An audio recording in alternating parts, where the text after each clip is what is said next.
The phony war of pre-season fixtures is over and the real action starts on Friday. Gloucester were beaten by Leinster before recording back-to-back wins against Hartpury and Scarlets at Kingsholm, but it was all about getting ready for the Aviva Premiership opener against defending champions Exeter at Kingsholm. So, which players pushed their cases forward for selection in pre-season and how are Gloucester looking in each position? Forwards props John Afoa. One of the curiosities of pre-season has been the presence of John Afoa playing at loose head prop rather than his usual position on the other side of the front row.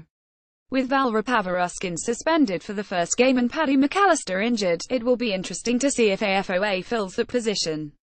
Josh Honeck and Australian youngster Cameron Orr are the other contenders for the number 1 shirt, having also got some game time.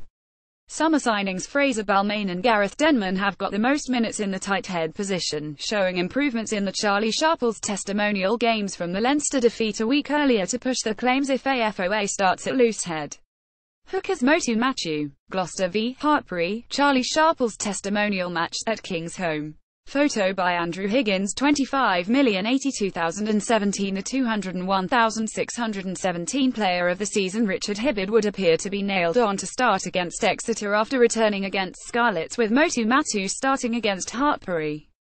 Gloucester still look light in this area though and are currently relying on academy players Joe Mullis and Henry Walker as backup until they strengthen the squad. Locks Jeremy Thrush. It did not look like Jeremy Thrush was treating the game against Scarlets as a run-of-the-mill pre-season fixture, as he was charged up from the first minute in an all-action man-of-the-match display. He would have been expected to start the first game anyway, but with the extra competition from Ed Slater's arrival he seems to have rubber-stamped his place. Slater has quickly made his presence felt, scoring a try against Hartpury, and will be in a battle with the consistent Tom Savage for the other spot in the second row, with Mariano Galazza not featuring in pre-season. Tom Denton provides further depth and Andy Crammond could yet join the club to provide another option after impressing head coach Johan Ackerman while on trial and getting on the scoresheet against Hartpury.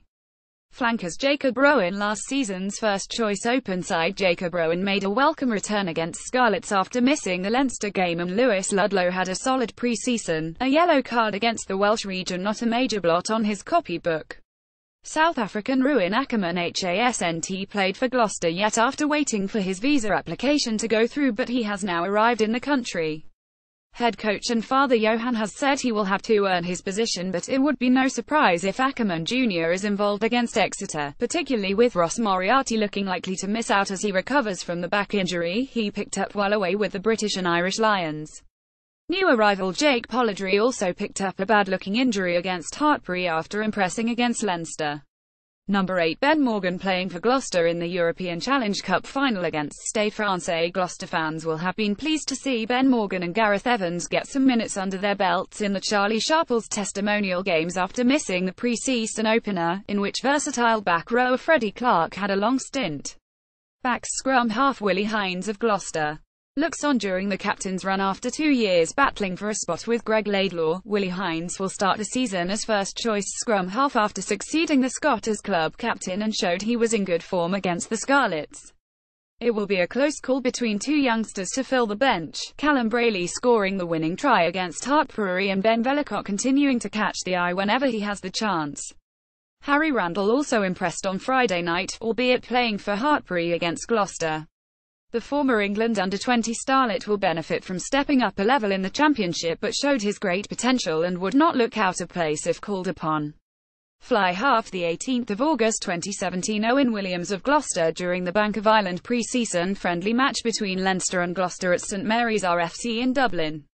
Photo by David Fitzgerald. Sportsfile. The starting 10 could depend on the seriousness of the injury to summer signing Owen Williams, who went off with a back spasm early on against the Scarlets after being arguably Gloucester's best player a week earlier. Billy Burns showed some nice touches against Scarlets and will be looking to build on a big 201,617 season when he made the shirt his own. Centres Billy Twelvetrees scores a try for Gloucester v Hartpury, Charlie Sharples testimonial match at Kingsholm. Photo by Andrew Higgins. 25,082,017. This looks to be one of the healthiest areas for Gloucester heading into the new season, with 5 fit senior players vying for 2 spots. Mark Atkinson and Andy Simons provided a powerful midfield combination to punch holes against Scarlets, in contrast to the guile of Billy Twelvetrees and Matt Scott in the first game. All four scored tries in the three fixtures, and Henry Trinder got a valuable pre-season under his belt, showing his class in a less familiar position on the wing against Hartpury. Wings Ollie Thorley. Gloucester v Hartpury, Charlie Sharple's testimonial match, at King's Home. Photo by Andrew Higgins. 25,082,017. Henry Purdy looks to have done enough to be given the first chance to fill the berth left by England international Johnny May after a fine pre-season that saw him score superb tries against Leinster and Scarlets. Charlie Sharples will be hoping to be fit to resume his place on the other side after picking up a hamstring injury against Leinster. In his absence for his testimonial games, Ollie Thorley put in a Herculean effort as he started against Hartpury and played most of the second game after replacing Williams, one of his highlights being a potentially try-saving tackle. Fullback Tom Hudson. Gloucester v Hartpury, Charlie Sharple's testimonial match, at King's Home. Photo by Andrew Higgins. 25,082,017. This could be one of the biggest selection dilemmas, with head coach Ackerman trying out different options in the absence of Jason Woodward and Tom Marshall in pre-season. David Halifon was started at fullback against Leinster and ended up there against the Scarlets, looking comfortable in a position he has played for Tonga. Burns started at 15 against the Scarlets before moving due to Williams' injury, and Twelvetrees has also been given a go there. A shock contender if Woodward and Marshall are not fit could be academy player Tom Hudson, who played the second half against Leinster and produced a bright display against Hartpury as he played a big role in the winning try.